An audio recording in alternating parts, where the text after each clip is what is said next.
He's here. Now, broadcasting from the underground command post, deep in the bowels of a hidden bunker, somewhere under the brick and steel of a nondescript building, we've once again made contact with our leader, Mark Levin.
America, Mark Levin here. Our number, 877-381-3811, 877-381-3811. We start this evening, ladies and gentlemen, with a breaking news report from CNN. From CNN about an hour and a half ago. Hundreds likely dead in Gaza hospital blast as Israeli blockade cripples medical response. By Jesse Young, Tara John, Sananor Haq, and Jahid Mahmoud. CNN, Palestinian officials say hundreds were killed by a massive blast at a Gaza hospital on Tuesday as humanitarian concerns mount over Israel's deprivation of food, fuel, and electricity to the enclave's population. Al-Hali Baptist Hospital was sheltering thousands of displaced people when it was bombed Tuesday, the Palestinian Health Ministry said in a statement. Many victims are still under the rubble, it added. First two paragraphs. Third paragraph. Palestinian officials blamed ongoing Israeli strikes for the lethal incident, but the Israeli Defense Forces have categorically denied any involvement in the hospital attack, blaming instead a failed rocket launch by the Palestinian Islamic Jihad group, a rival Islamist group in Gaza. Gaza has been under siege by Israel for more than a week in response to the deadly incursion by Hamas, the Islamist militant group that controls the coastal enclave, home to 2.2 million people. Hospitals, meanwhile, are struggling to tend to the wounded across the territory, operating with shortages of electricity and water. Vital humanitarian aid is meanwhile piling up at Gaza's shuttered border, despite diplomatic efforts to open a corridor from Egypt. The UN and other officials have said they need assurance of safe passage for potential aid convoys. And it goes on. 99% of that is a lie. 99% of that is a lie. And the corporation that owns CNN should be ashamed of what it's putting out there, particularly at a time of war that could involve the United States supporting the enemy. CNN supports the enemy. The New York Times supports the enemy. The vast majority of the media in America and Europe support the enemy. The enemy of America, the enemy of the West, the enemy of Israel. Now, let me just say this to you. Now we know what moves the media.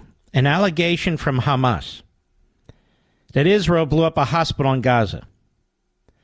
Despite the fact that Israel does not target hospitals and is well aware of the outcry if it did target a hospital. In fact, there's now video showing that the Palestinian Islamic Jihad fired off a wave of missiles toward Israel. At the same time, apparently one of them hit the hospital. But the media are poised. They're poised to attack Israel.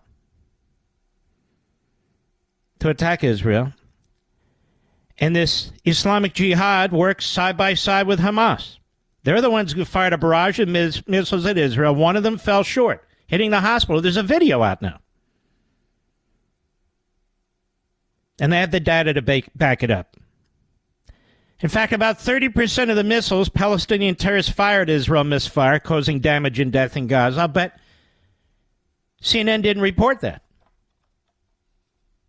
I understand the media are disappointed. I understand that. And I understand that now there's pressure on Israel to make sure that the terrorists, the Nazis, aren't shooting errant missiles. Somehow that's now Israel's responsibility. We're told this couldn't have happened at a worse time for Israel. So now Israel's responsible for an Islamic Jihad missile that hits a hospital in Gaza. I understand Iran, the Palestinian Authority, the Arab countries don't care about the facts. They have dictators in every damn one of these countries. There's not a democracy in the Arab world, not one. They're dictators, they're monarchs, they're terrorists, they're dictators, whatever they are, they are. But the fact that the media regurgitate these lies from terrorists and are poised to condemn Israel at virtually every turn is unconscionable.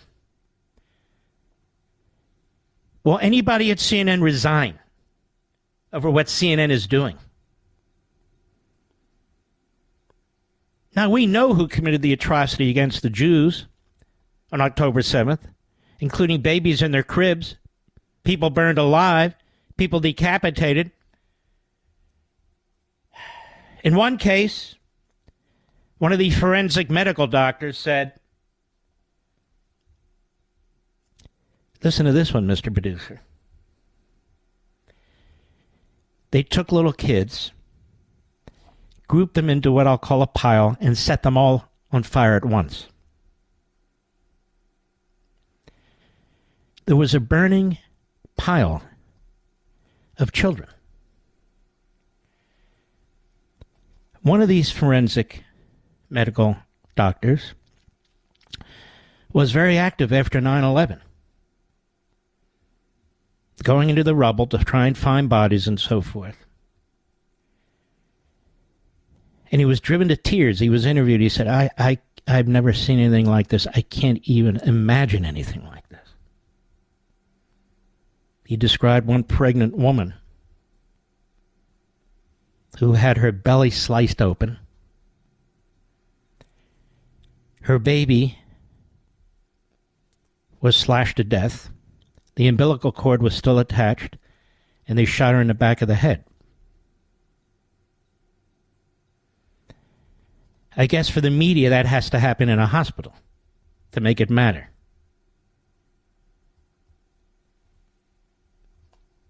So we know who committed these atrocities. They even took video of the atrocities. They were so proud of themselves.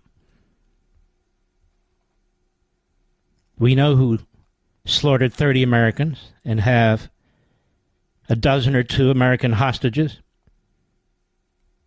We know who started it all and always does, whose mission statement calls for the eradication of the Jews and all non-believers. So when you get a report like this, and Hamas is saying Israel did it, we lost 500 people, in order to get the Arab street all fired up, and these dictators and terrorists and monarchs who run these countries throw in immediately because they don't want to be overthrown, who do you believe? You're in a newsroom, and the story comes in, and Hamas is immediately saying it's Israel. You go with a story like that? Most of our media do. Most of our media go with it. And then in a sickening example of professional malpractice. They'll kind of step back when the facts come out, and then they'll move on. Here's Netanyahu at a press conference just a little bit ago. Cut one, go. Hamas are the new Nazis. Hamas is ISIS, in some instances worse than ISIS. And just as the world united to defeat the Nazis, just as the world united to defeat ISIS, the world has to stand united behind Israel to defeat Hamas. This is part of an axis of evil of Iran and Hezbollah and Hamas. Their goal, open goal, is to eradicate the state of Israel. The open goal of Hamas is to kill as many Jews as they could, and the only difference is they would have killed every last one of us, murdered every last one of us, if they could. They just don't have the capacity, but they murdered an extraordinary 1,300 civilians, which in American terms is like many, many, many 9/11s. So obviously we must take action to defeat Hamas and to ensure that this doesn't happen again. But this is not only our battle, it is our common battle, the battle of civilization against barbarism.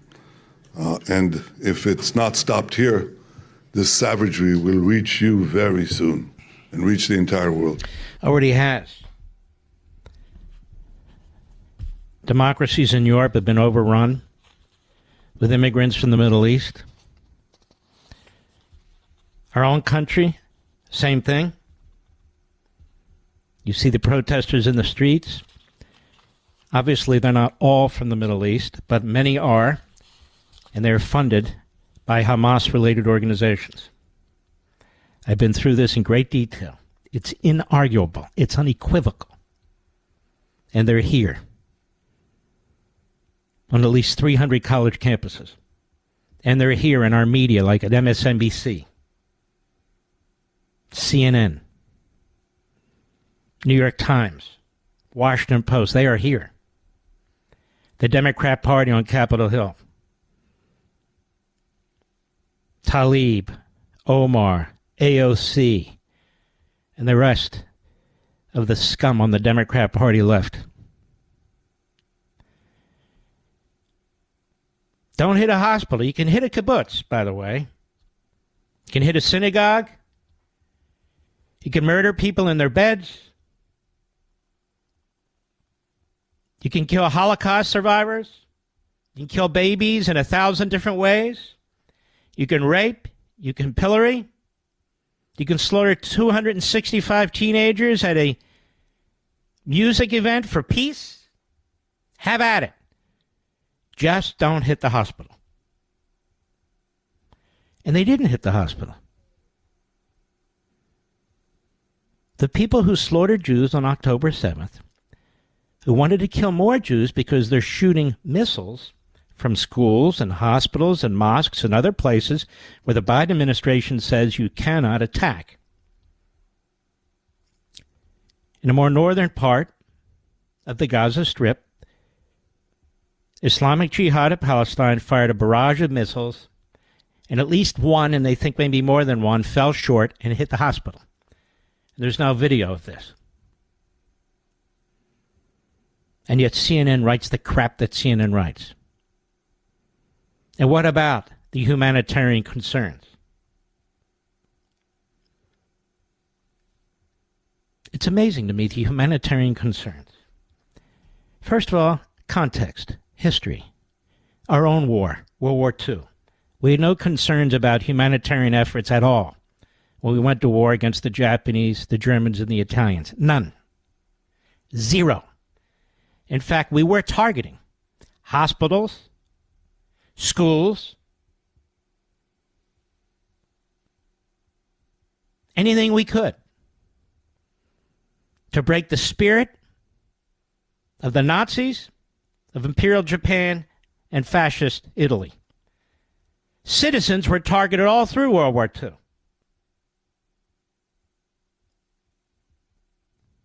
But Israel doesn't target citizens.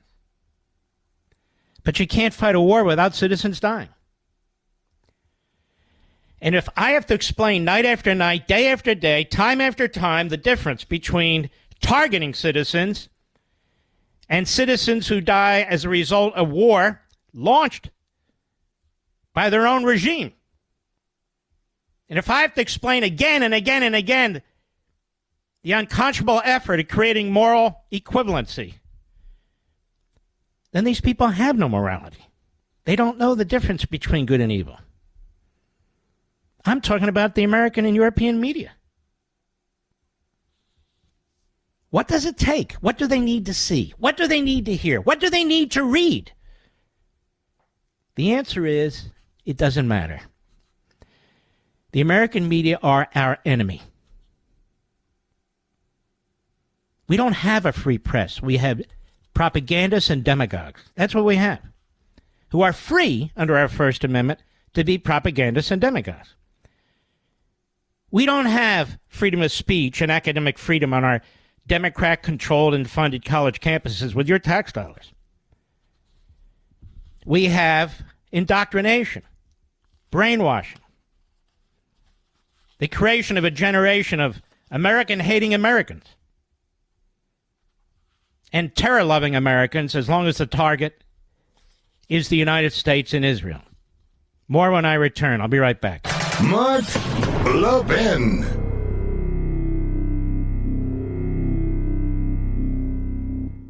Have you been waiting to buy gold as an investment? Lots of commercials out there, but who can you really trust? I didn't want to make a bad investment, but didn't want to miss the boat either. Sound familiar? Fortunately, I've got great news. If you have an IRA or 401k and want to buy physical gold to diversify your investment, eliminate fear and uncertainty from the process, get the new Gold IRA Company Integrity Checklist. It helps you evaluate and choose the best gold IRA company. To get your free IRA Company Integrity Checklist today, text Levin to 68592. That's Levin to 68592. Now, I trust Augusta Precious Metals and invested myself. Use this checklist to choose the best gold IRA company for yourself and see if you agree. To get your free Gold IRA Company Integrity Checklist today, text Levin to 68592. Again, text Levin to 68592. Text date and message rates may apply. Performance varies. Consult your financial professionals before making investment decisions and get risk disclosures at AugustaPreciousMetals.com. Let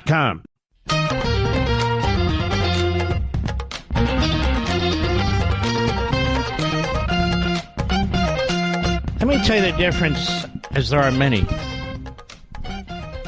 between a culture of life and a culture of death.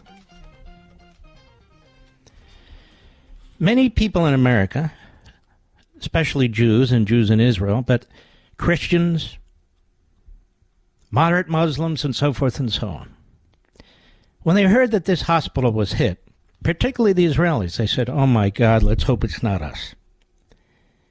Let's hope it's not one of our jets. And it wasn't. The Arab world has not condemned, as I speak, Islamic Jihad for hitting that hospital.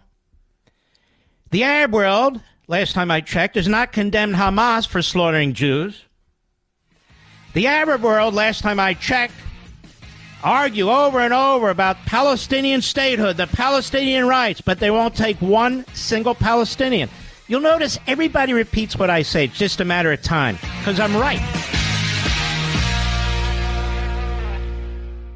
Have you been waiting to buy gold as an investment? Lots of commercials out there, but who can you really trust? I didn't want to make a bad investment, but didn't want to miss the boat either. Sound familiar? Fortunately, I've got great news. If you have an IRA or 401k and want to buy physical gold to diversify your investment, eliminate fear and uncertainty from the process, get the new Gold IRA Company Integrity Checklist. It helps you evaluate and choose the best gold IRA company. To get your free IRA Company Integrity Checklist today, text Levin to 68592. That's Levin to 68592. Now, I trust Augusta Precious Metals and invested myself. Use this checklist to choose the best gold IRA company for yourself and see if you agree. To get your free Gold IRA Company Integrity Checklist today, text Levin to 68592. Again, text Levin to 68592. Text date and message rates may apply. Performance varies. Consult your financial professionals before making investment decisions and get risk disclosures at AugustaPreciousMetals.com. If you're trying to reach Mark on the air, call him at 877-381-3811. The Mark Levin Radio Show continues. 80 years ago, when your fathers, mothers, your grandfathers or grandmothers were alive, I wouldn't have to come on the radio and explain any of this. Patriotic Americans understood all of this. But since our borders have been wide open, since our immigration policies have been changed, since our colleges and universities have been devoured by the Marxist left, and since our media have become an arm of the Democrat Party and the Biden regime, I have to explain this every night. Because if I don't push back, people will believe what they hear and see. If Hamas hit a hospital in Israel and hundreds of Israelis died, the world wouldn't genuflect. It wouldn't turn on its heels. Oh, there'd be a statement issued here and there. But 2/3 of the world would celebrate. 2/3 of the students on our college campuses would celebrate. 9.8 out of 10 professors would celebrate.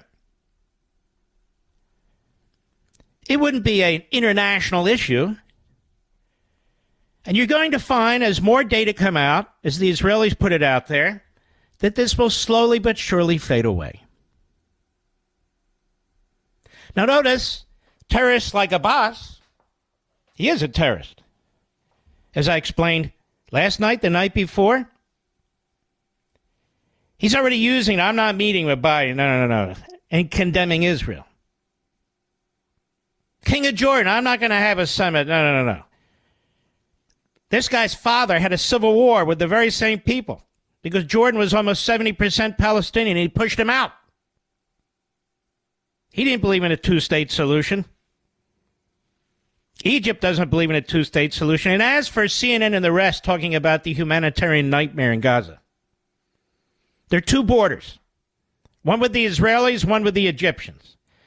And in the case of the Egyptians, they have the Sinai Peninsula between the Gaza Strip and Egypt proper. That's a lot of desert. It's not the Israelis who are blocking the passway. It's the Egyptians. You know, the same Egyptians who had intelligence information that they shared apparently with Israel, but not with the United States, about something big's going to happen. And Israel says, we don't know what the hell they're talking about. No. But we have to believe the Egyptians. We have to believe Hamas. We have to believe the Palestinian Authority. Oh, yeah. They're all strongly reliable. Strongly reliable. Mark Regev, senior advisor to Netanyahu, on Fox today about this hospital. Cut 2, go. Obviously, first question is what you can tell us about this strike on this hospital in Gaza City. What do you know, sir? So the truth is we're investigating. And as the IDF said in their statement, they're looking into exactly what information we have and what happened. What we can say is the following. Number one, Israel does not target places like hospitals. They're not a target for us, and we wouldn't have deliberately hit a hospital. Number two, we know that at the time of this tragedy, that Hamas was firing a barrage of rockets at Tel Aviv and the center of the country. I myself went to the bomb shelter here because we were under attack. Now, in the past, there has been a pattern of behavior that we've seen that up to a third of rockets fired from Gaza fall inside the Gaza Strip because they malfunction. Now, it is possible. Once again, we don't know the facts, and that's why people should be very careful here, but it is possible that this was one of those rockets that malfunctioned. I spoke to a senior IDF officer just before coming on this program, and he said to me that actually Hamas made a statement saying they were sending a rocket to Haifa. Now, we know Haifa's in northern Israel. Mm-hmm. We know that no such rocket was sent or definitely didn't reach Haifa. And so is it possible that there's a malfunction here? And once again, there's a pattern of munitions by Hamas falling short. We had something in the last round of fighting the previous round of fighting with Hamas, where with the Islamic Jihad, where a missile did fall short, and that was documented. So at this stage, we don't know what happened. Hamas, of course, the Hamas-controlled Ministry of Health in Gaza will be saying it's all Israel's fault. That's part of their narrative. I urge people, let's just wait and see what happened. Let's look at the facts as they develop. Israel does not target hospitals, and we have to get to the bottom of what actually happened, and it'll take a little bit more time.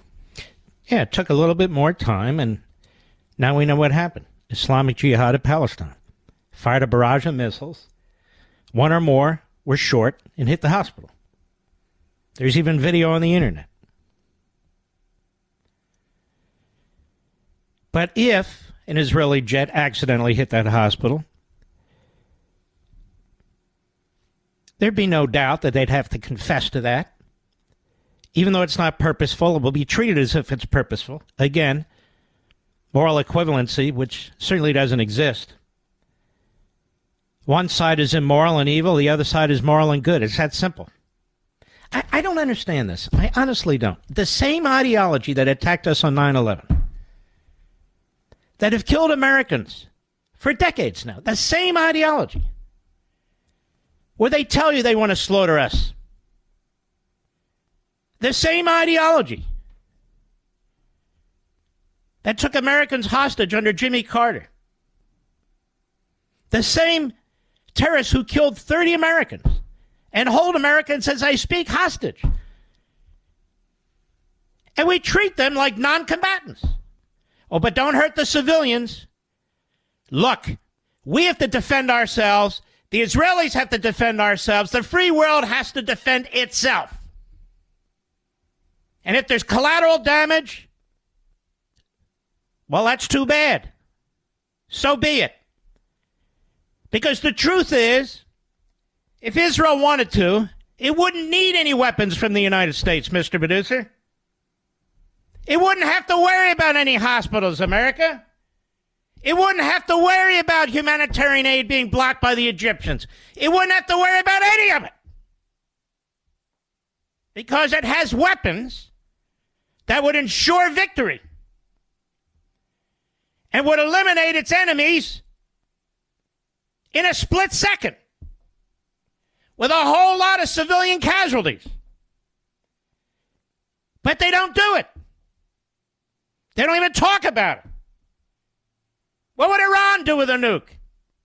What would the Palestinian terrorists do with a nuke? Who's kidding who around here? Israel has had to fight Obama tooth and nail. They have had to fight Biden tooth and nail over the nuclear agreement, which, guess what, ladies and gentlemen, within a few hours doesn't even exist anymore. And what does that mean? Under the Obama-Biden deal, with the communist Chinese and the fascistic Russians and all the rest of them, with the appeasers in Europe, it was only Trump who said no. Only Trump. Iran will be able to acquire missiles, provide missiles, arm missiles, and pursue its nuclear ambitions. Why am I the only one talking about this? Why am I the only one talking about this? Instead, we're talking about a hospital that the Islamic Jihad hit where they were blaming the Israelis. How come there's no story about this in CNN tonight? MSNBC? Where are the headlines on the New York Slimes? Iran now has the power and the ability to do... Nothing. Washington Compost, nothing. What's Biden going to do? Nothing. Absolutely nothing. So Iran will be free, listen to me, free to have intercontinental ballistic missiles with nuclear warheads on them aimed at Los Angeles, Chicago, New York, everywhere in the United States. I brought this up on Fox the other day, and a very bizarre argument ensued. Oh, now nuclear war. What do you mean, oh, now nuclear war? I'm not advocating nuclear war. I'm not talking about Ukraine. I'm not talking about China. I'm explaining what's taking place. There are too many ideologues on both sides, quite frankly. Foreign policy is about prudence. Prudence. Three letters, as Joe Biden would say. Prudence. It's not about ideology. Is it prudent to let the Iranians get nuclear weapons? Is it prudent to fund and rearm the Iranians to the tune of $70 billion? Is it prudent to rearm the Palestinian terrorists with hundreds of millions of dollars? Is that prudent? Or is that insane? Is it prudent to fund Hamas for your tax dollars? When we come back, I'm going to show you how this is being done. Is it prudent to have as an ally Qatar, which funds Hamas, which killed 30 Americans and holds Americans hostage? Is it prudent to have an ally in Qatar with a top echelon of the Hamas Nazi terrorists have a safe harbor and are protected? Is it prudent to have just a regular alliance with a NATO member like Turkey that does the same thing? Erdogan, of course. He's a fascistic bastard. He locks up his opponents. He chases them down. He's sort of a mini Putin. He wants to be a Putin. He fixes the results of elections so he can never lose. He took what was a fantastic country and turned it into another quasi-Islamo-Nazi regime. That's what he did. I'll be right back. Mark Levin.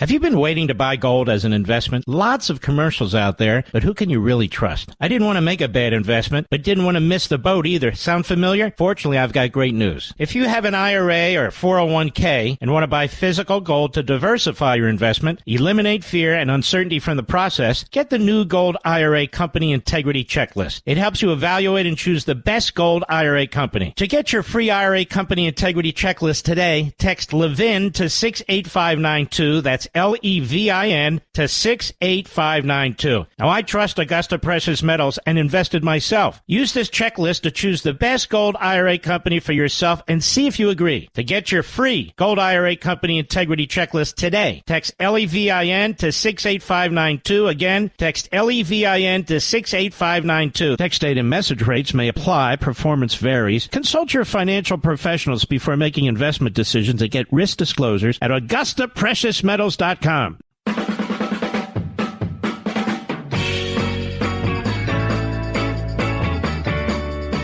This weekend, Saturday, Life, Liberty, and Levin, 8 p.m. Eastern. Two great guests, Senator Tom Cotton and General Kellogg, both of whom are superb.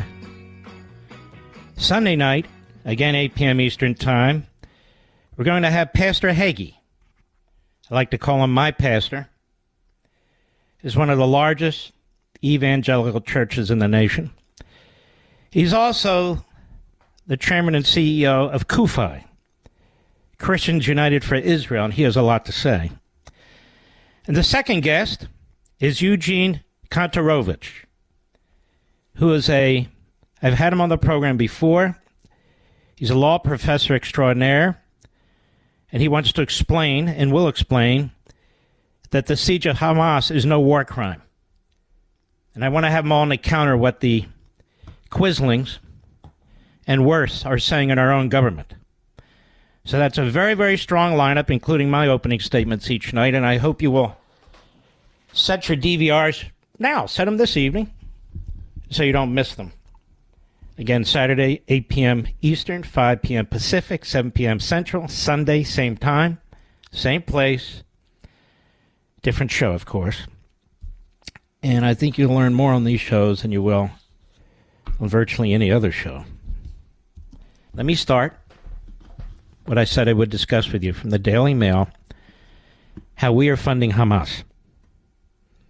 We have allies, Qatar, that's funding Hamas. We have enemies that we rearmed, Iran, that's funding Hamas. This is all being done by the Biden administration and the Democrats. I'm sorry, they need to be held accountable. Actually, I'm not sorry, I'm disgusted. How U.S. taxpayer funds, writes the Daily Mail, can flow freely to Hamas and Hezbollah because of the UN's refusal to label them terrorist organizations. U.S. taxpayer dollars are able to flow freely to Iran-backed Hamas and Hezbollah because the UN Security Council won't label them as terrorists, warned top security experts. Hamas and Hezbollah are not sanctioned or labeled as terror groups by the UN Security Council. But other well-known terrorist groups, Al-Qaeda and ISIS, have been officially designated, which cuts off their ability to get foreign assistance. Richard Goldberg, a good friend of the program, a good friend of my stepson, good friend of mine, senior advisor of the Foundation for the Defense of Democracies, tells DailyMail.com that U.S. taxpayer dollars to the UN are going directly into the hands of terrorists as a result. That is especially alarming as Hamas and Gaza launched that brutal attack that killed really now about 1,500 people, including 30 Americans. But despite their horrific atrocities, including beheading babies and raping women, the Iran-backed terror group is considered legitimate by the UN, which has cleared the way for that organization to receive worldwide assistance, including from us. Goldberg told the DailyMail.com the UN considers Hamas a legitimate political movement, not a vicious terrorist organization. The same goes for Hezbollah. That means U.S. tax dollars handed over to the UN can flow freely into Hamas's hands in Gaza, and they do every day through the UN's so-called Palestinian Refugee Agency. The UN has a relief and works agency for Palestinian refugees in the Near East, UNRWA, an agency that works to support the so-called relief and human development of Palestinians, but they fund Hamas and Hezbollah. Goldberg said the Biden administration has given roughly $1 billion to UNRWA, which spends about 38% of its budget on Gaza. Therefore, the U.S. has subsidized Hamas to the tune of $380 million since Joe Biden took office and restarted funding UNRWA. Trump cut it off. I repeat, Trump cut it off. And now they want to put Trump in prison for the rest of his life. And this phony hack judge, Tanya Chutkin, or whatever the hell her name is, she's a Stalinist, and that case somehow needs to be removed from her courtroom. I'll be right back.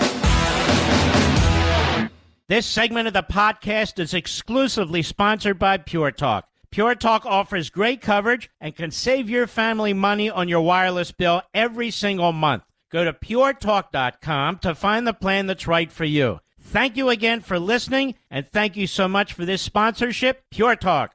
He's here. He's here.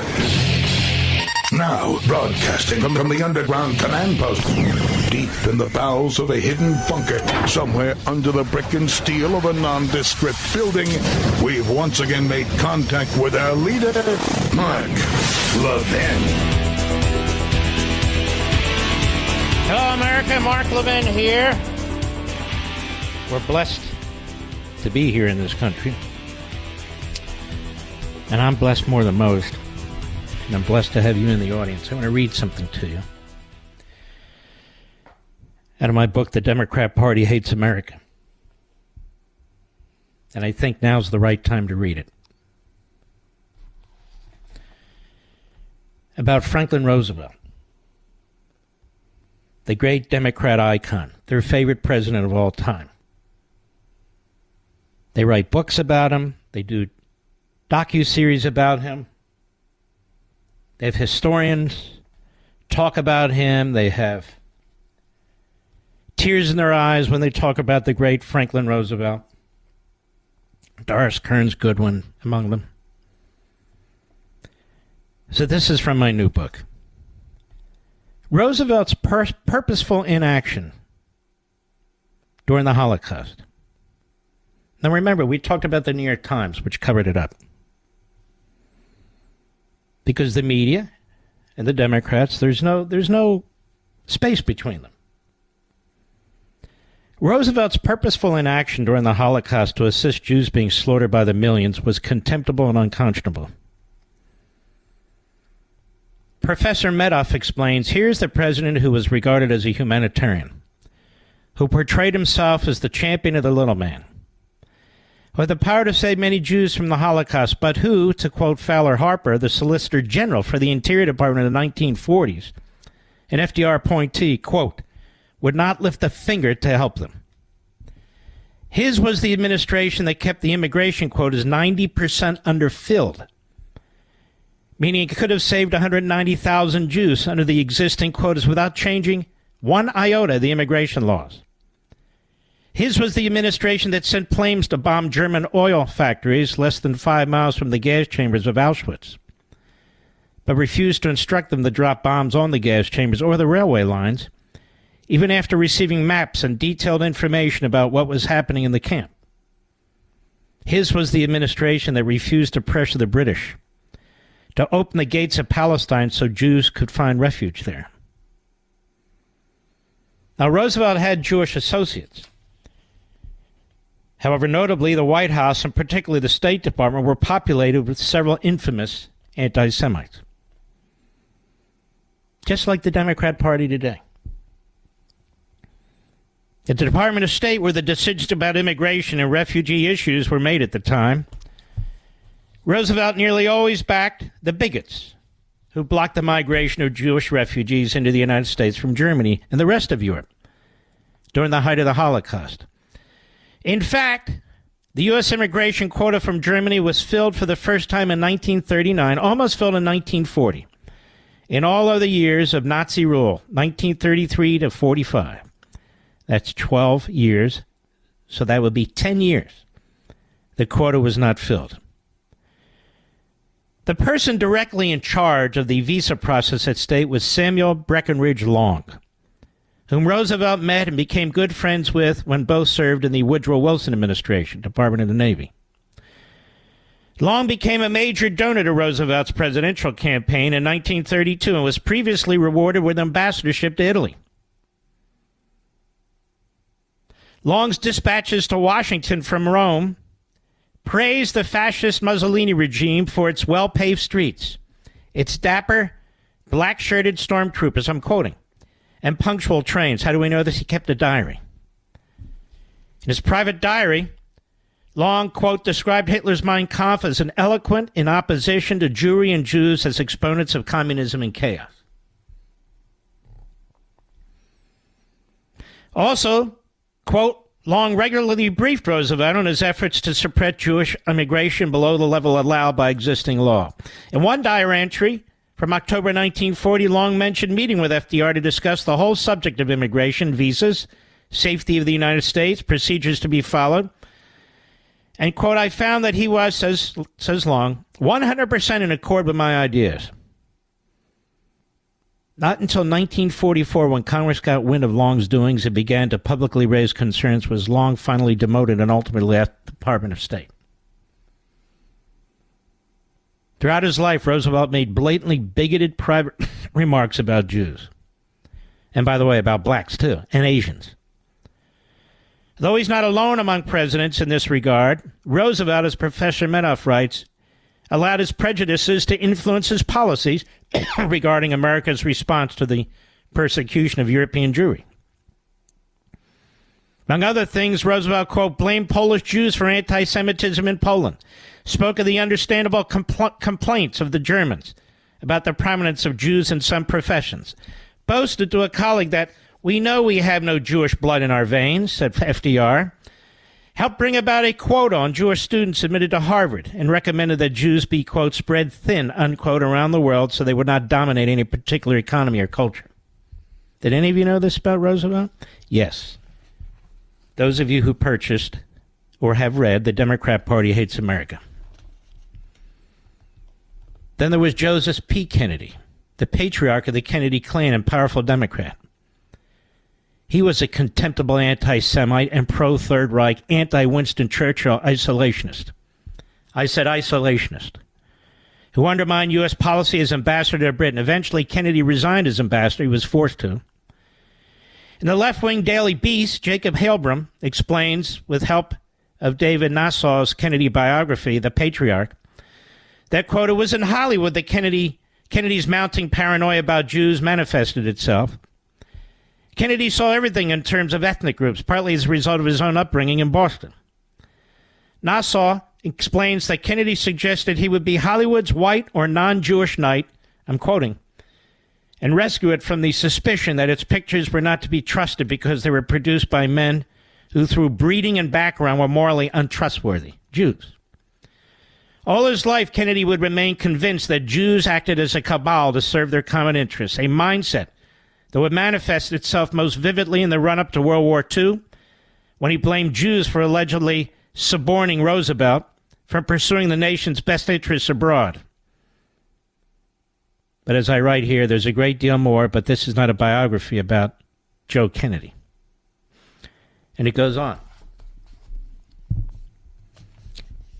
You have this pro-Hamas, pro-terrorist, and I might add, effectively pro-Nazi wing in the Democrat Party today. Today.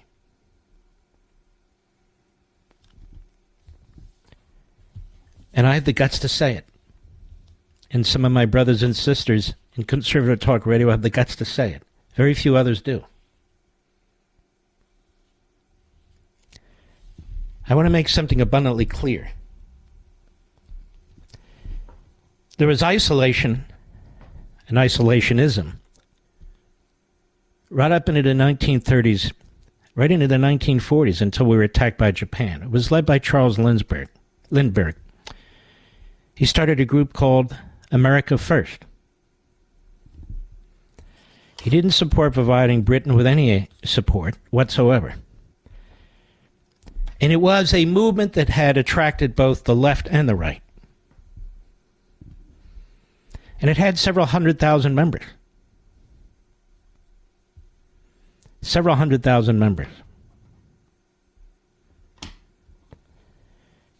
Lindbergh led the movement. He wasn't the only one. After the attack on Pearl Harbor, he completely reversed course and then urged his followers in the America First movement to reverse course and to help win World War II. But you see, something that isolationists don't understand is we might be isolationists. We might want everything to end at the border, but our enemies are not isolationists. They want to kill us and destroy us. They're not isolationists.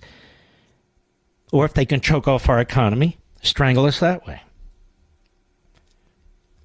So isolationism always leads to horrendous American casualties. Always.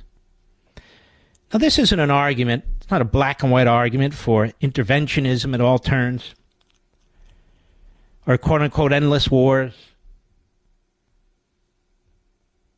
It's an argument for what I said in the last hour and what I wrote about in Liberty and Tyranny that most of you enjoyed. Prudence. When Communist China is building a nuclear arsenal to surpass ours in the next 8 years, that has a much larger military in some aspects than we do, which doesn't care about civilians and civilian casualties, which is pushing its economic stronghold and reach throughout every corner of the world, which has built an alliance with North Korea, Russia, Iran, Saudi Arabia, other Arab countries, certain African countries, countries in our home hemisphere, Central and South America, where it controls both ends of the Panama Canal, where our Navy has to use that route to get from one ocean to the other. We built it, and we gave it away. Oh, by the way, under Carter. When the enemy has a base in Antarctica, When the communist Chinese have built killer satellites, so our military, if it must go to war, is blinded.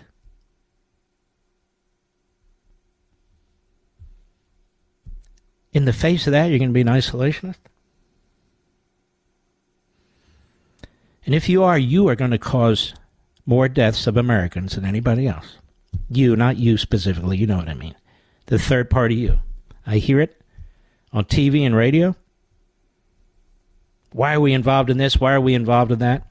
If we're involved, we need to make sure it's prudent to be involved, and the way we're involved ought to be prudent. Every war can't be fought like Afghanistan, and shouldn't be. Every war can't be fought like Iraq, and shouldn't be.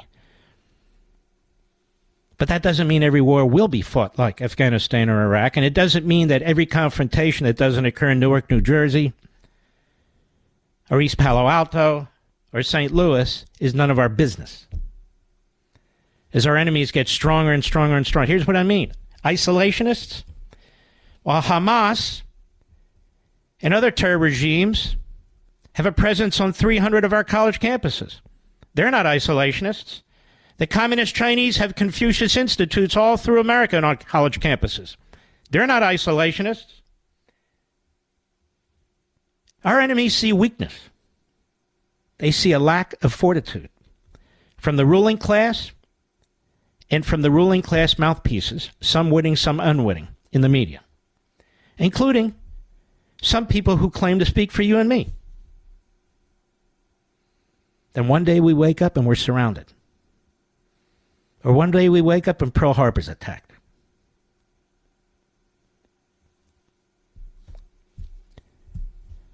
Are we ready for these things? No. We spend trillions on everything, but we refuse to muscle up the military. 19% increase for the EPA, 3% for the military, which doesn't even beat the rate of inflation. And we have an all-volunteer military. And it's getting smaller and smaller and smaller because our young people are not interested in wokeness. They're not interested in belly dancers and drag queens. They're not interested in any of that crap. Those who are patriots, who want to join the military, many are not. We're hollowing out our military, but even worse, we're hollowing out our resolve. We act like we can't do anything about what's going on our college campuses, and we can. And we must. We act like the First Amendment is somehow a pledge to allow terrorists and terrorist-linked individuals and organizations to have free run in this country. I want you to think about something. We have a judge in the Trump case in Washington, D.C., who is a despicable fraud. Despicable. Who has no respect for the Constitution. None. None. She has no respect for due process rights. She has no respect for free speech. She rejects, in my view, the Bill of Rights.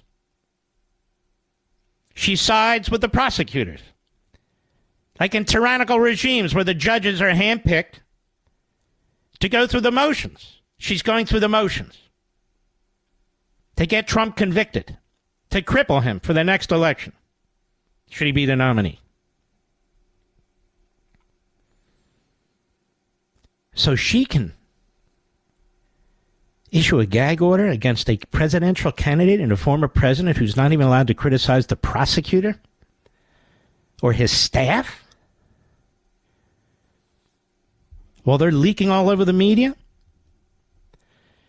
And then we're told that terrorist organizations, terrorist surrogates, organizations funded directly or indirectly by terrorist organizations around the world that seek to destroy our country and are destroying our country, that they have free speech rights? They have free speech rights, but Trump does not? Now think about that. They have free speech rights, but elderly pro-life protesters in front of an abortion clinic, they don't have free speech rights? Are you kidding me?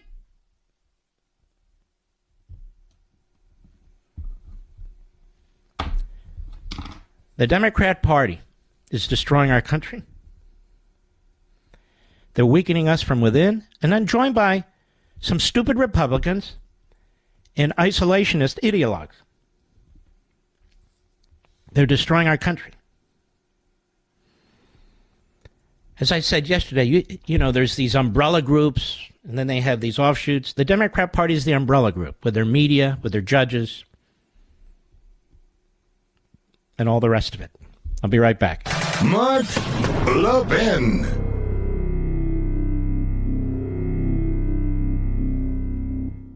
I have to tell you something that speaks to the very core of our values as Americans. About a veteran-owned company on a mission to make a real difference in the lives of our military members. And of course, I'm talking about our great sponsor, Pure Talk. I absolutely love what they're doing. Our veterans gave everything to protect our nation, and Pure Talk understands the sacrifices they've made. Now, they've set an ambitious goal to eliminate $10 million in military debt by Veterans Day. But they can't do it alone. They need your help. When you switch to Pure Talk's lightning-fast 5G network, they'll donate a portion of every new order to this noble cause. And you can make a real difference just by choosing superior cell phone service. And Pure Talk's plans start at just $20 a month, offering unlimited talk, unlimited text, more data, and a mobile hotspot. Just go to puretalk.com/Levin, Levin, and make the switch. Let's rally together, show our unwavering support for our veterans, get the best service at the best price as well. Visit puretalk.com/Levin, puretalk.com/Levin, and switch to Pure Talk today in less than 10 minutes. It's the right move, and it's the American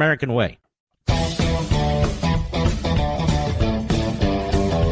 Wouldn't it be wonderful if most of our colleges had the patriotism and love of country that Hillsdale College does under their great president, Larry Orrin?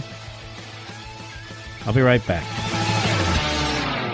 I have to tell you something that speaks to the very core of our values as Americans. About a veteran-owned company on a mission to make a real difference in the lives of our military members. And of course, I'm talking about our great sponsor, Pure Talk. I absolutely love what they're doing. Our veterans gave everything to protect our nation, and Pure Talk understands the sacrifices they've made. Now, they've set an ambitious goal to eliminate $10 million in military debt by Veterans Day. But they can't do it alone. They need your help. When you switch to Pure Talk's lightning-fast 5G network, they'll donate a portion of every new order to this noble cause. And you can make a real difference just by choosing superior cell phone service. And Pure Talk's plans start at just $20 a month, offering unlimited talk, unlimited text, more data, and a mobile hotspot. Just go to puretalk.com/Levin, Levin, and make the switch. Let's rally together, show our unwavering support for our veterans, get the best service at the best price as well. Visit puretalk.com/Levin, puretalk.com/Levin, and switch to Pure Talk today in less than 10 minutes. It's the right move, and it's the American way.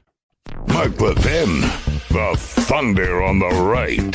Call in now, 877-381-3811. Governor DeSantis, how are you, sir? I'm doing great. How are you, Mark? Well, you are doing great. I'm doing fine, thank you. I mean, you're a governor, and yet you're active, actually point a spear in trying to get Americans back, working with different companies, different commercial outlets, even military outlets and individuals. And now I see that you are you're launching 2 massive cargo planes with supplies that you've gathered up to go to Israel. Can you explain what you're doing? Because no other governor in the country is doing this. Well, Mark, when the attacks happened, I mean, obviously it was a very jarring thing, the barbarity of it. But in Florida, we have strong connections with Israel. We've got a lot of our residents who travel back and forth, have friends and family there. So we knew that this was going to be have an impact on our state in a big way. And after a couple days, the people, the Floridians who were in Israel, the State Department, the embassy, they weren't doing anything to help them get out of the war zone. And so last week I did an executive order. We scrambled our emergency response assets, and we said, you know what, we're going to have planes, and we're going to bring people back from Israel back to Florida. And so we did a plane this weekend. It landed on Sunday night, 271, not all Floridians mostly, but, you know, there were other people that were stranded, and we want to help. We're all Americans, so we helped them. 91 of them were children, and a lot of these children are elementary school age. And so I had one mother come to me say, you know, Governor, for the last couple of days, you know, my daughter was telling, 6-year-old daughter was saying, I don't want any more rockets. I don't want to hear the rockets. I want to see Florida again. We got to get back to Florida. So we were able to make that happen.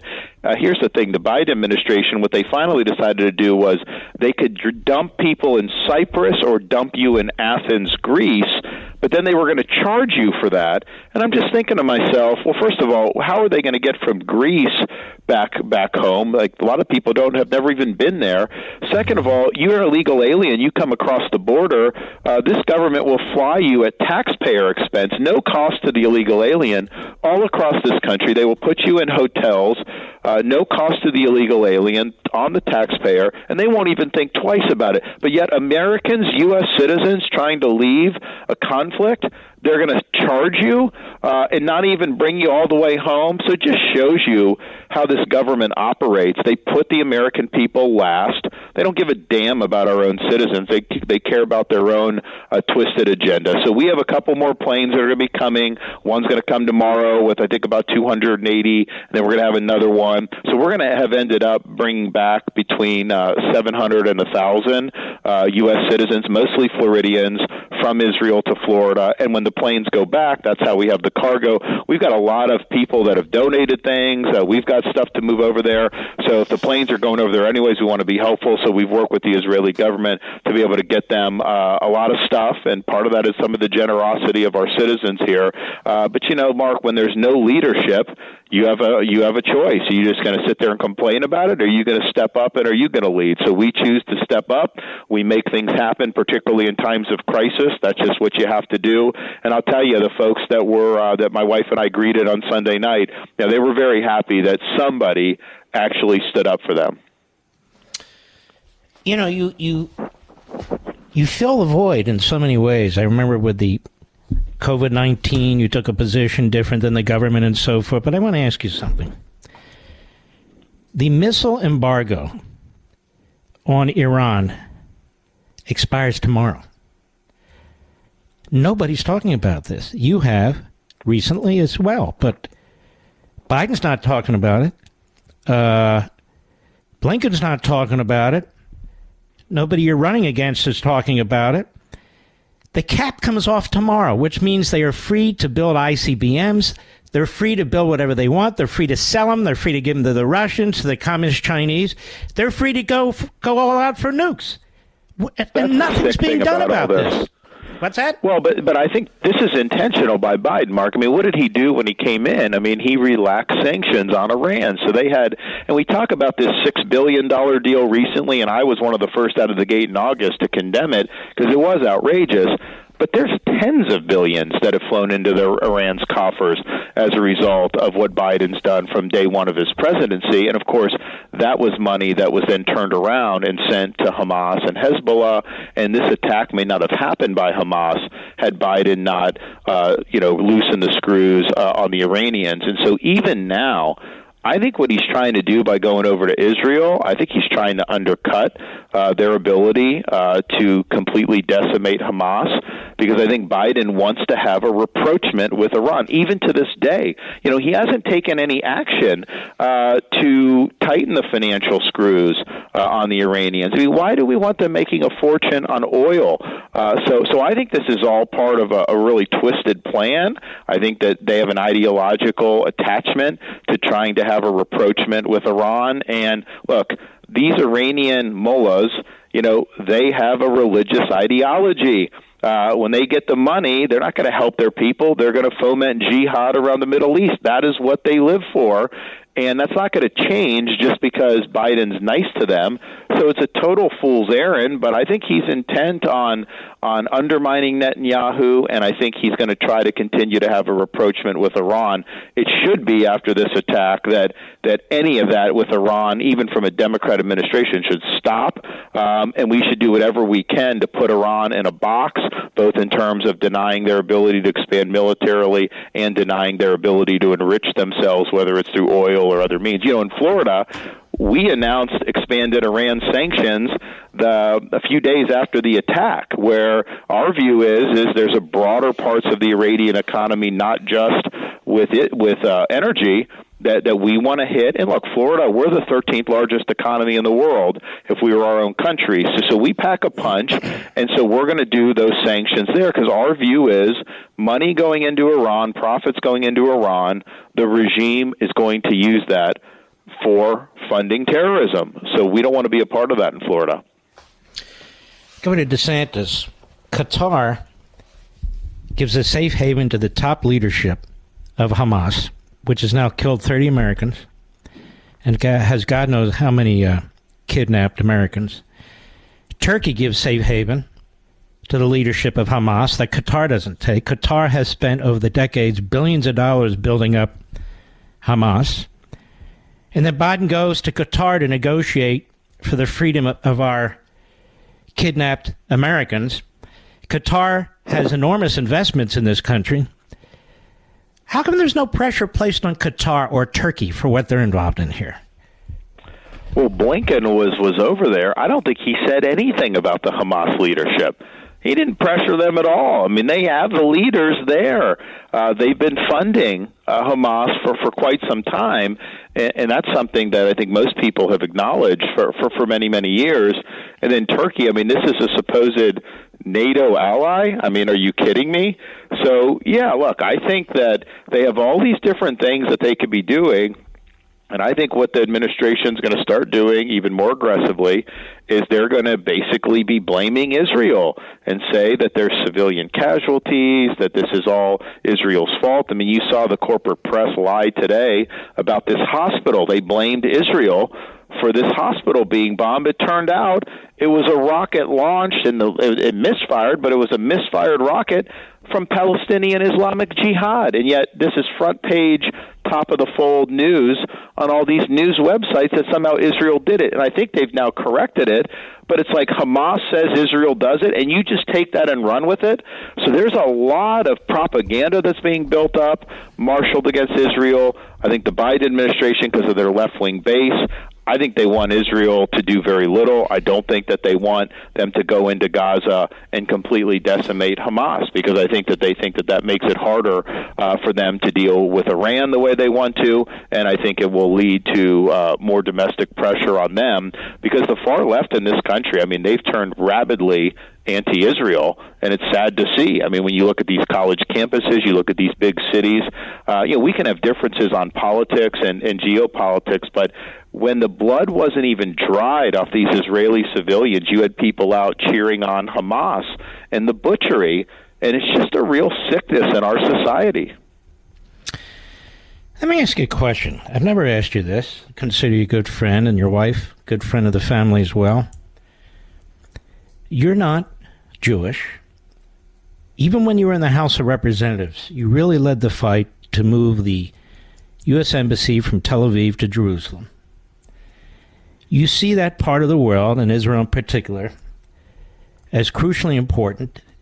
You speak out immediately when events like this take place, and you don't hesitate, you're not ambiguous. You also make it clear that you don't want Palestinians from Gaza or other areas of the world where they are trained and brainwashed in a culture of anti-Americanism, by the way, and anti-Semitism. Where do you think your concern or your belief or really your love of the Jewish people comes from? Well, look, part of it is I had experience serving in the Middle East as an active duty naval officer in Iraq and places like Fallujah and Ramadi, and so I got a taste of the culture of that region. Remember, there were elites in the United States saying, well, if you just topple the dictator, they want democracy and all this stuff. Well, it turns out they didn't necessarily aspire to an American-style democracy. They viewed freedom as the imposition of Islamic law, Sharia law. So it was a different culture. And so I was like, okay, in this whole region, you've got this one little outpost that truly believes in freedom, the State of Israel. And they're the only one we can really count on in that entire region. And we have great economic ties. We have a lot of cultural affinity back and forth. Then it's also the case that Israel is unique because that is the birthplace of Western civilization. I mean, the Judeo-Christian values that have animated Western civilization and our country, were birthed there. And so it's not just a random country on a map. It's a place that has enormous historic significance. And I know you've been there, Mark, and if any of your listeners have been there, they'll know what I'm saying. If people haven't, when things settle down, it's something that you want to do. You can take out a Bible and you can go where David fought Goliath. You can go and look to see where Jesus walked. All that stuff, it's all right there for you. And it's a really, really moving experience when you're able to do it. So I think that there's a lot of factors as to why we have such a strong relationship. And look, they have a very tough neighborhood, and they're standing for the right things. And the least we can do is give them support. I think Biden and Blinken are saying one thing publicly, and some of that isn't even good. And then privately, they're really sticking it to the Israelis. They really are. 7.5-hour discussions going on behind the scenes last night, where apparently they have written documents on what Israel can and cannot do and so forth. Who the hell runs a war this way? And who the hell imposes their will on another country this way? It's absurd. I mean, I can tell you as president, we will support Israel's right to defend themselves, and that means defend yourself to the hilt. When you have a massacre of this scale, and Mark, if this were the equivalent of the United States with our population, because Israel is a very small country, this would be the equivalent of like 60,000 Americans being killed in a terrorist attack. I mean, I remember how I felt on 9/11 when we had 3,000. It was like the earth totally was shattered. Imagine if there was a terrorist attack that killed 60,000. That's what they're dealing with. You can't just say you're going to do a couple glancing blows at Hamas and then let this happen again. You need to totally eliminate Hamas. So, look, the people like Blinken, all these people left, I don't see them calling for Hamas to release the hostages. I don't see them calling for Hamas to unconditionally surrender. It's all about what Israel can't do. So when I'm president, we're going to let them defend themselves. We're going to support them, and we'll be willing to push back against the United Nations, fake media, all this stuff that always ends up arrayed against this tiny little democratic country in the Middle East. If people want to help you, Governor, where do they go?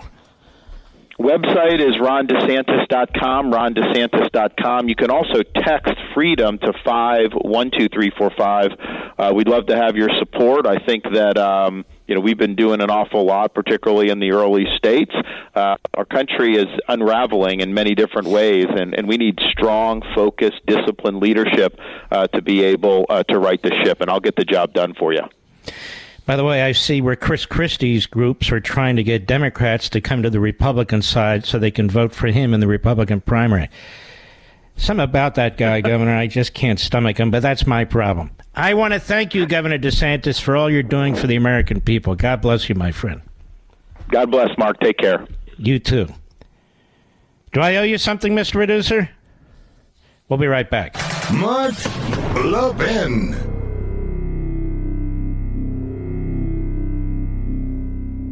I have to tell you something that speaks to the very core of our values as Americans. About a veteran-owned company on a mission to make a real difference in the lives of our military members. And of course, I'm talking about our great sponsor, Pure Talk. I absolutely love what they're doing. Our veterans gave everything to protect our nation, and Pure Talk understands the sacrifices they've made. Now, they've set an ambitious goal to eliminate $10 million in military debt by Veterans Day. But they can't do it alone. They need your help. When you switch to Pure Talk's lightning-fast 5G network, they'll donate a portion of every new order to this noble cause. And you can make a real difference just by choosing superior cell phone service. And Pure Talk's plans start at just $20 a month, offering unlimited talk, unlimited text, more data, and a mobile hotspot. Just go to puretalk.com/Levin, Levin, and make the switch. Let's rally together, show our unwavering support for our veterans, get the best service at the best price as well. Visit puretalk.com/Levin, puretalk.com/Levin, and switch to Pure Talk today in less than 10 minutes. It's the right move, and it's the American way.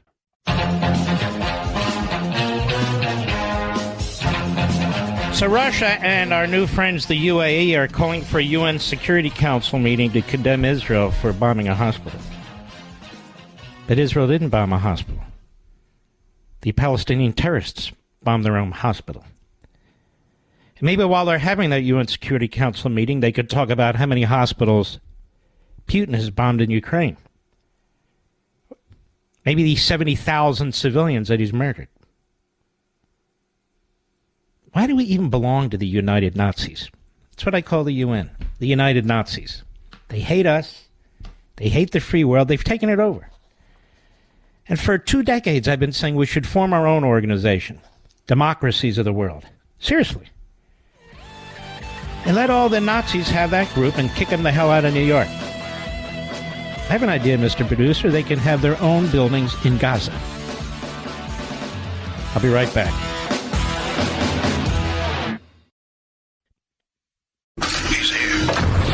He's here. Now, broadcasting from the underground command post, deep in the bowels of a hidden bunker, somewhere under the brick and steel of a nondescript building, we've once again made contact with our leader, Mark Levin. Hello, America. Mark Levin here. Our number, 877-381-3811. 877-381-3811. Jason Brodsky posts this tweet. I think the White House should be paying attention to the Iranian Guard Quds Force commanders' visits to Syria and Iran's regimes, foreign ministers, regional tour in recent days. That messages are being exchanged. Yeah, what about that? Joe Biden, actually, Blinken probably wrote it, put out a statement about the hospital explosion in Gaza. Now, by now, Biden knows who did it. By now, he knows who did it. But here's his statement, just showing how morally equivalent he views things. I am outraged and deeply saddened by the explosion at the Al-Hi Arab Hospital in Gaza and the terrible loss of life that resulted. I don't even think he's put out a statement like this about the 100,000 Americans have died from fentanyl coming across our border. Has he, Mr. Producer? Ladies and gentlemen, has he even talked about what he's done to our country? Has he talked about 800 or so murders on the border? Has he talked about the women who have been raped and sold into sex slavery? And the children, too? And the drug cartels in our country? But as I said, the 100,000 or so Americans who die every year because you won't seal the border? That he's outraged now, you see. He can do something about the border. He won't. He could do something tomorrow. In fact, he could do it tonight if somebody woke him up right now. I'm outraged and deeply saddened by the explosion at the Al-Hi Arab Hospital in Gaza and the terrible loss of life that resulted. Immediately upon hearing this news, I spoke with King Abdullah II of Jordan. What does he have to do with anything? What does he have to do with anything? And Prime Minister Netanyahu of Israel, and have directed my national security team to continue gathering information about what exactly happened. The United States stands unequivocally for the protection of civilian life during conflict, and we mourn the patients, medical staff, and other innocents killed or wounded in this tragedy.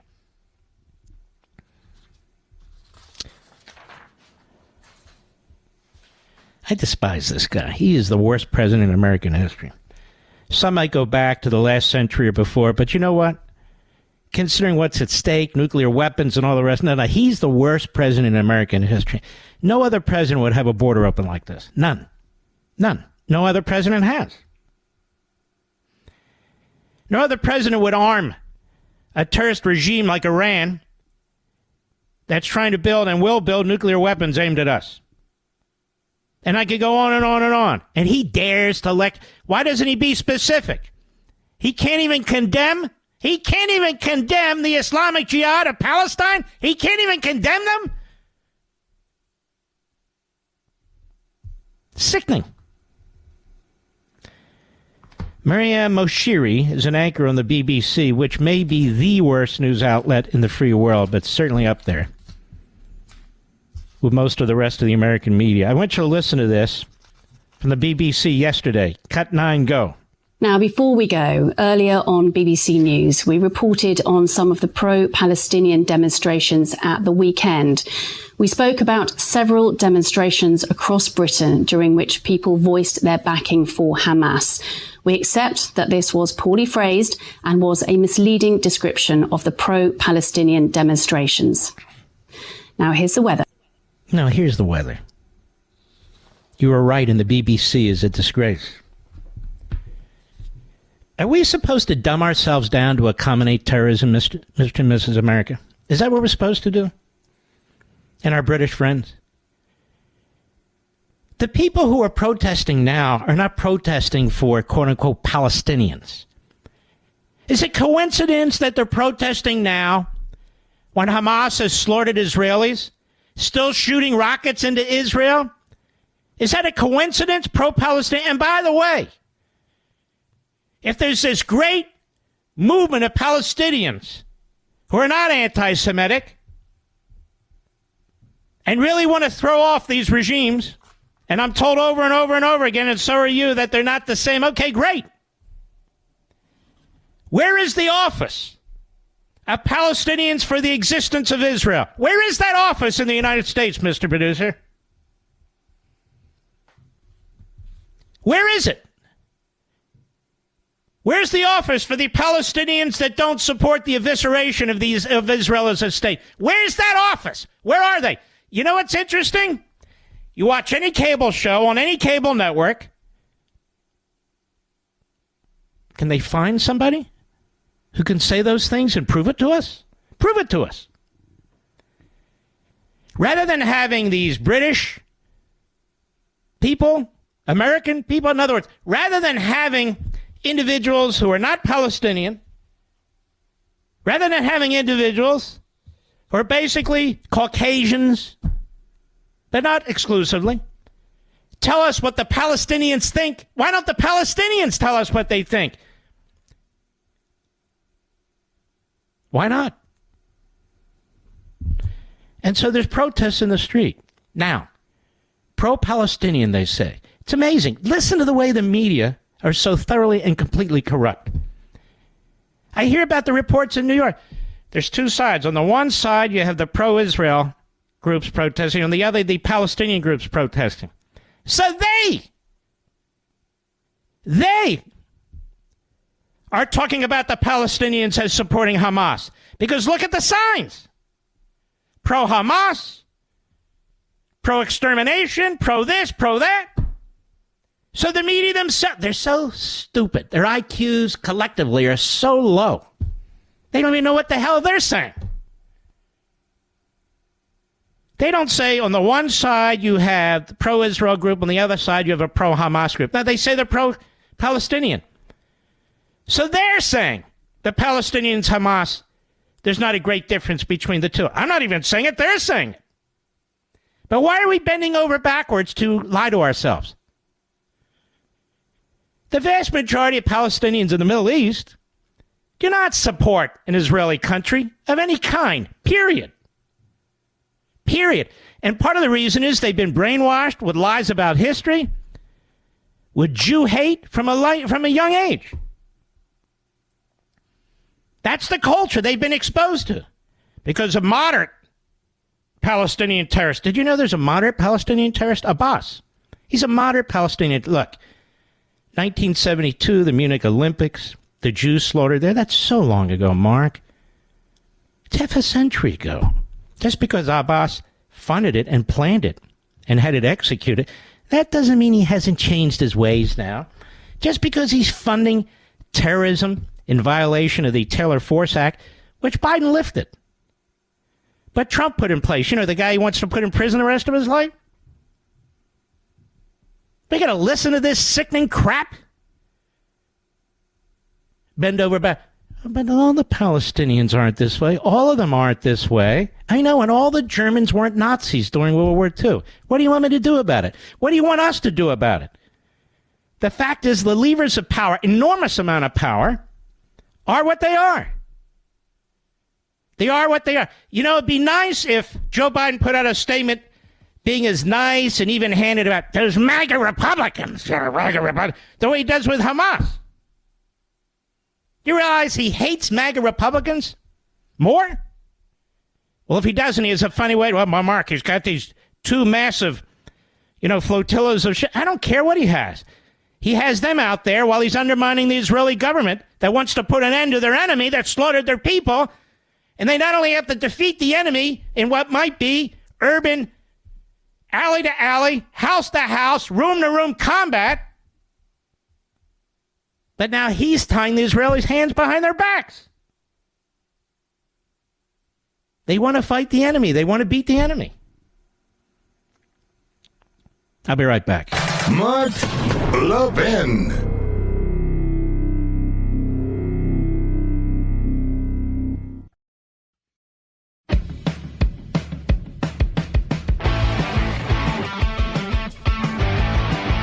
It's a pleasure to have Senator Rick Scott on the program. Senator was watching at a press conference, very impressive.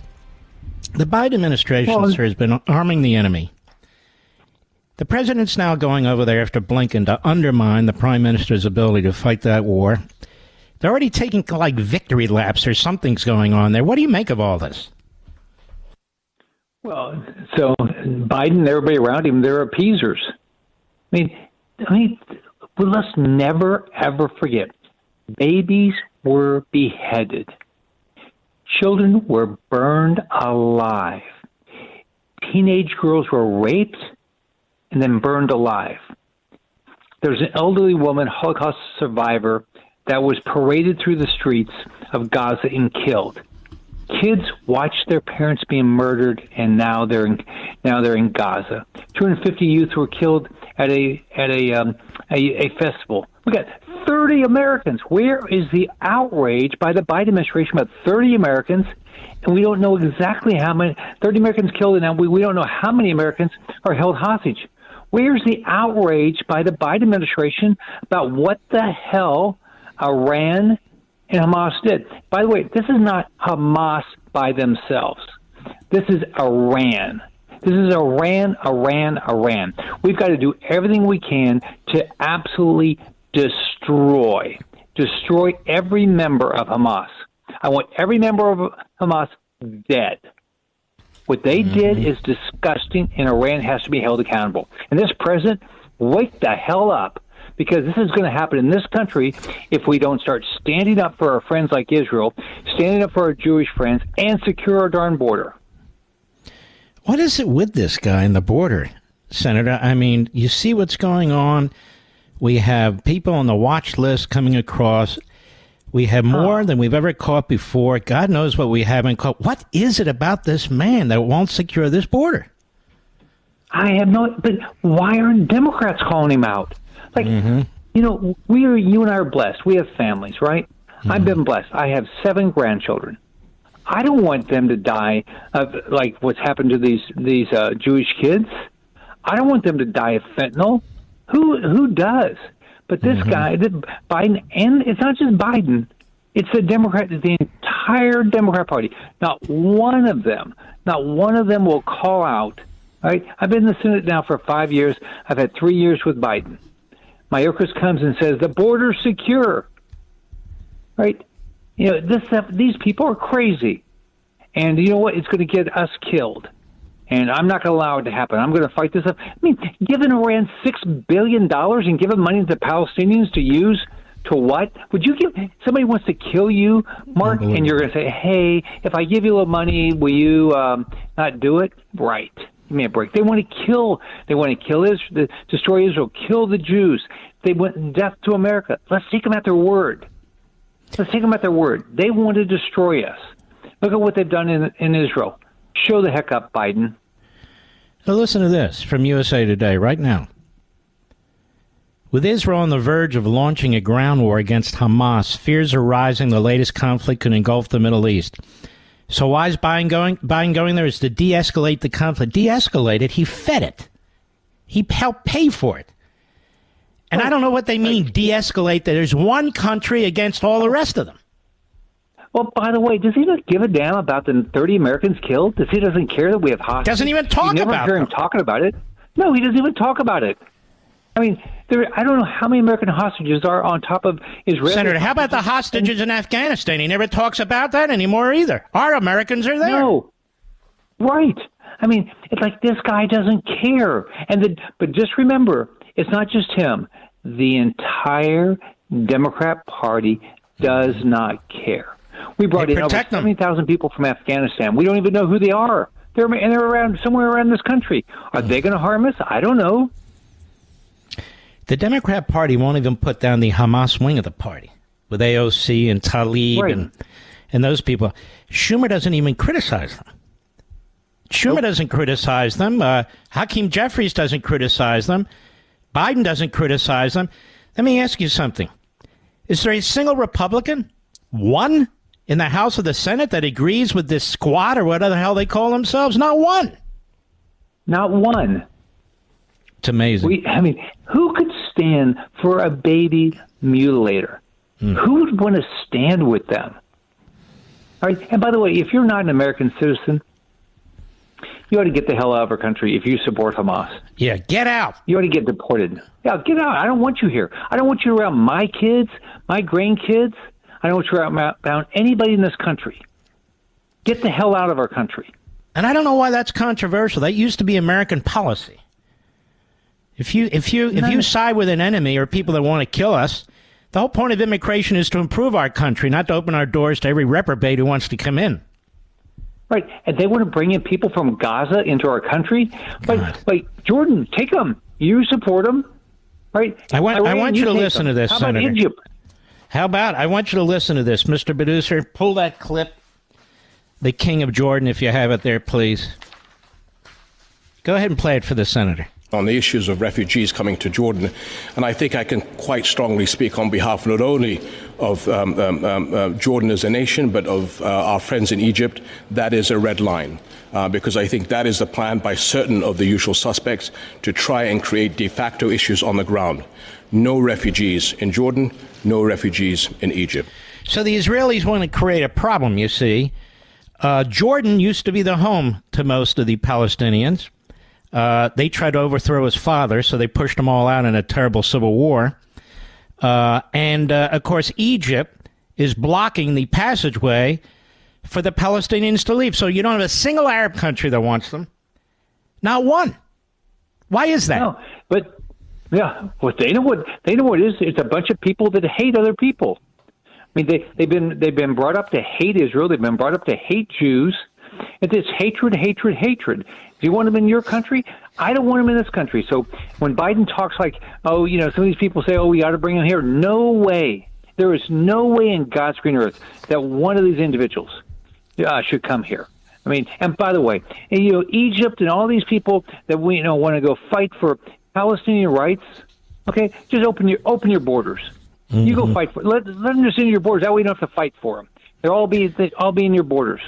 And Hamas, they're killing their own citizens. This is ridiculous. Everything you say and I say will be considered controversial, but I want you to know something. We don't give a damn what the media have to say.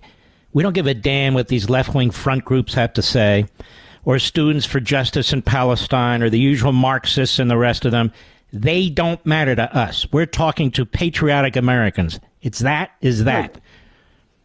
All right, Senator. Well, we love this country. Mark, we love this country. You're right. I mean, there's no place like this country. Why do the Democrats want to ruin it? I mean, why do they want to ruin our country? I wrote a whole book on this. The Democrat Party hates America. You ought to check it out, by the way. Senator, thank you so much, and thank you for your patriotism. All right. Thanks, Mark. Have a good night. And you too. God bless you. It's Rick Scott. He's really solid. He's solid up against, McConnell. Solid on the issues, under attack by Biden. But he's speaking the truth, you see, and you're really not allowed to do that. We tip our hat to Senator Rick Scott. When we come back, in the Wall Street Journal, there's an opinion piece. The siege of Hamas is no war crime. You've heard the opposite, because the media lie and lie, and they lie some more. By Eugene Konorovich, law professor and an expert on the subject. We'll be right back. Mark Levin, the champion of liberty and true conservatism. Call Mark now, 877-381-3811. Reporting from Israel. Not me, the story. Israel media is reporting that the IDF has a recording of a conversation between Islamic Jihad terrorists, confirming that they launched the rocket that hit the Gaza hospital. It will reportedly be released shortly. I repeat, Israeli media is reporting that the IDF has a recording of a conversation between Islamic Jihad terrorists, confirming that they launched the rocket that hit the Gaza hospital. It will reportedly be released shortly. Now, you know damn well that Joe Biden had this information from the Israelis when he released that statement. I don't care how many ships they put in the Mediterranean, America. Joe Biden is stabbing Israel in the back, and in doing so, he's putting our armed forces in the region at risk, too.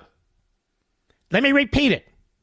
He's stabbing Israel in the back, and in doing so, he's also putting our own American armed forces in danger. This is a gravely dangerous and sick man, Joe Biden. It's amazing that the Israelis have to do this because people want to believe Hamas. The media want to believe. Prove it to us. Prove it to us. What a bunch of scum. I don't know what else to call them. Now I'm going to read something to you. And this gentleman will be a guest on my Sunday, Life, Liberty, and Levin, 8 p.m. Eastern. Don't forget, 2 days. Saturday, 8 p.m. Eastern. Sunday, 8 p.m. Eastern. This is in the Wall Street Journal. The siege of Hamas is no war crime. Israel's critics level false war crimes charges to keep the Jewish state from defending itself. By the way, this includes Biden and Blinken. And, of course, almost every college campus and all the rest of it. It says most victims of October 7 massacre in Israel weren't yet buried when some prominent international voices, including U.S. Senator Bernie Sanders, the nonprofit Human Rights Watch, and Joseph Borrell, the European Union's top diplomat, suggested that Israel's first efforts to defend itself are war crimes. This raises an important question. Does international law require a nation to choose between committing war crimes and having war crimes committed against it? The answer is no. One of the great tragedies of war is that civilians often become victims. That is why countries like Israel resort to war only as self-defense, which, according to the United Nations Charter, is every nation's inherent right. But if even unintentional harm to civilians constitutes illegal collective punishment, quote unquote, as Representative Alexandria Ocasio-Cortez has called Israel's operation in Gaza, even defensive war is effectively precluded. Why do we even care what that little bastard has to say? It says the law of war prohibits directly targeting civilians. Israel has made clear that its objectives are only military. Quote, the IDF will destroy Hamas, said Defense Minister Yoav Gallant, said Thursday, and we will hunt down every last man with the blood of our children on their hands. But military targets can be attacked, even when doing so may result in the loss of civilian life. International humanitarian law requires that civilian casualties from a particular action be balanced against, quote, anticipated military advantage, a rule known as proportionality. In practice, as this rule is understood by Western countries, even significant civilian casualties don't necessarily make strikes on legitimate targets illegal. Hamas has violated international law by hiding among civilians. But international law doesn't reward the use of human shields. Instead, it makes clear that the presence of civilians within a near military objectives does not render such objectives immune from attack. Israel's critics wanted to fight in a way that would have made it impossible for democracies to wage war in every conflict from World War II to the U.S.-led campaign against ISIS, which killed about 10,000 civilians by some estimates. Now, a legal analysis, he writes, of Israel's response must take into account the barbarity and scale of Hamas's attack. Israel now knows that Hamas's goal is the annihilation of the Jewish people and the Jewish state. Defeating Hamas isn't simply a tactical military goal, but an existential national one, a military objective of the highest order. There's no basis on which to bar Israel ex ante from a generally lawful means of warfare, such as siege or maneuver in urban areas. Israel's critics will denounce any significant measure the country deploys as a war crime. Israel has laid siege to Gaza, prompting the usual array of EU-funded organizations to accuse the starving civilians and violating the law of war. But siege is actually legitimate, an ordinary part of lawful war. In the words of the U.S. Defense Department Law of War Manual, a West Point law professor, Sean Watts, put it in writing in 2022, quote, siege or encirclement, as military doctrine refers to it, is an essential aspect of modern military operations. Only starvation directed specifically at civilians is prohibited. And this should be obvious. An army need not help its enemy obtain provisions during a conflict. Can you imagine that he has to actually write this? The insanity of this administration? When military objectives and civilians are intermingled, siege aimed at the former also will affect the latter. As with other situations of collateral damage to civilians, international law permits a siege as long as it isn't, quote, for the purpose of denying sustenance to the civilian population. There's no indication that Israel has any strategy of starving out civilians, nor could it. Gaza has a long border with Egypt, which has long been used by Hamas to smuggle supplies. The evacuation of civilians is a standard measure to avoid humanitarian crises. Israel has moved tens of thousands of its own citizens away from the area along the Gaza border. Hamas, by contrast, has ordered its civilians to stay put, presumably to increase the tally of civilian deaths for propaganda purposes. And Egypt is cruelly denying entry to those fleeing the war zone. Israel's critics clearly aren't interested in saving civilian lives, but they aren't offering to take in Gaza's civilians. Nobody says refugees from Iraq, Syria, and Afghanistan should be trapped in conflict zones. European countries consider it a virtue to accept them as refugees. But to Hamas's human shields, the world says, don't go anywhere. We want you right where you are. It's unclear whether such voices are merely naive or wish to leave Israel perpetually exposed to genocide. What is clear is that if these voices prevail, the commitment of modern international law will have changed from never again to whenever they want.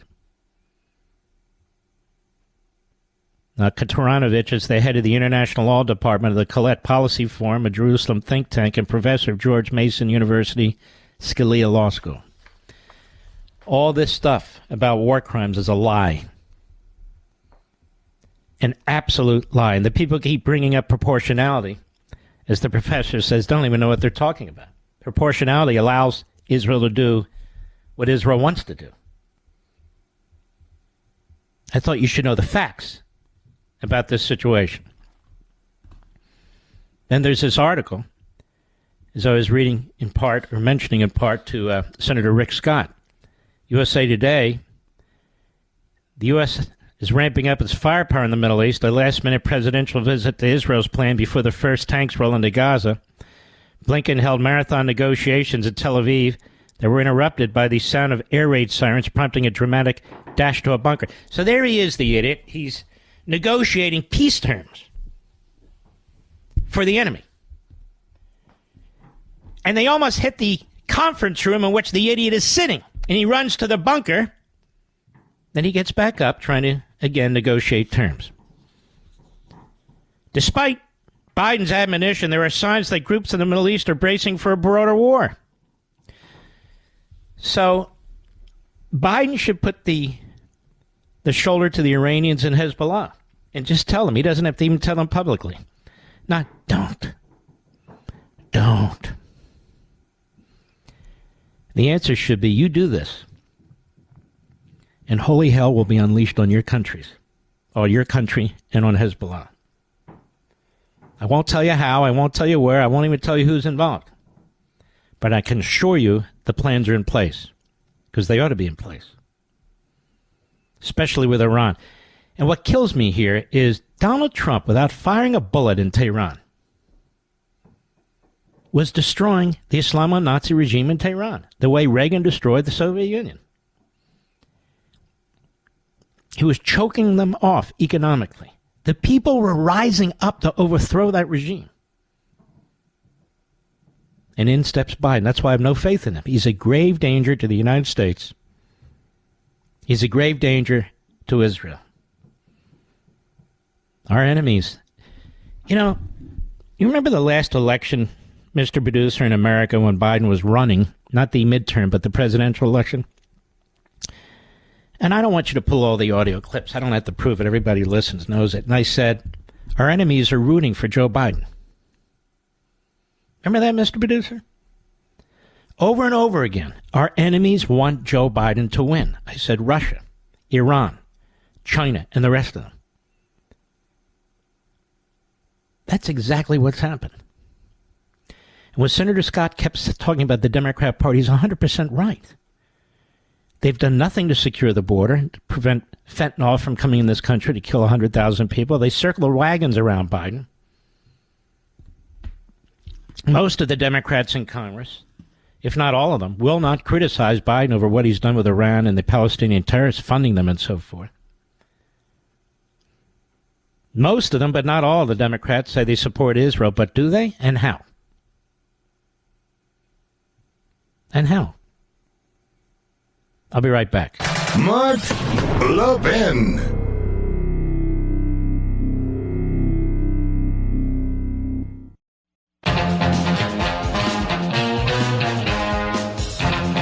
I guess my final comments will be about what's taking place in the House of Representatives. I just read a story that the public is now blaming the Republicans. Blaming the Republicans for the dysfunction in the House of Representatives. These fools are going to squander what little majority they have, and they're going to ensure that Hakeem Jeffries is the Speaker of the House, and let me tell you, every Democrat will vote that way. Unfortunately, what you're seeing is the ugly underbelly of some of these politicians who are narcissistic, who are egomaniacs, who want to win a point or settle scores rather than serve the country. Now, that doesn't mean we want spending like drunken Marxists. That doesn't mean we want an open border. That doesn't mean we want things to go as usual. But it's not a parliament. And anarchy is not conservatism. They were making great headway with McCarthy, but they got rid of him. Now we're at the precipice of maybe having Jim Jordan, but the rhinos are objecting. So we have the boneheads and the rhinos. Not conservatives. But they'll be held to account. Many of the leaders of this movement may think they're in safe seats. They're going to be defeated. I told one of my friends, you better not take this race, this upcoming election for granted. You better raise more money than you ever had before and ring more doorbells than you ever had before. Because people are going to lash out. And by that I mean conservatives. If you don't have a speaker, you can't cut spending. If you don't have a speaker, you can't secure the border. If you don't have a speaker, you can't prepare for a military attack by communist China. If you don't have a speaker, you can't start to hold hearings to defund these colleges and universities with all these Hamas platforms. You can't do anything. So we're squandering time. We're killing time. Every day there's not a Republican speaker. Every single day the Democrats win. The Democrats win. Why? Because the government chugs along. The spending chugs along. The illegal immigrants coming into the country, it chugs along. It just keeps going and going and going. So rather than a 30% cut on discretionary domestic spending and more security in the border, which is what had been negotiated, when the 8 boneheads, the phony conservatives, kicked it out and killed it, now we have this. Now we have the rhinos. They're upset. They don't necessarily dislike Jim Jordan. They don't like the way his people were to Scalise. What is this, 3rd grade? Are we in the, are we at recess? On the kickball field? What's going on with these guys? They seem like adults to you. They're not even arguing over principle anymore. In fact, they weren't in the first place. So many people got suckered. Talk show hosts, TV hosts. Maybe some of you got sucked into this stupidity. To oppose anarchy is to support conservatism. To oppose the Democrats is to support conservatism. To support cutting spending by 30% and securing the border, that's conservatism. So those who voted to oust McCarthy, they lit the fuse, the 8 boneheads led by Gates. And now the 20 rhinos have thrown in, including, by the way, this guy Ken Buck is a nut. He's a narcissistic nut. It's time to resign, you moron. Spending all your time on CNN. You want a job there anyway. You're really not treating your constituents very well. Get the hell out of Congress. Go sit next to Jake Tapper, your boyfriend. We salute our armed forces, police officers, firefighters, emergency personnel, our truckers and freedom fighters all over the world. And I want the people of Israel to know, who are listening to this program, we stand with you. I'll see you tomorrow.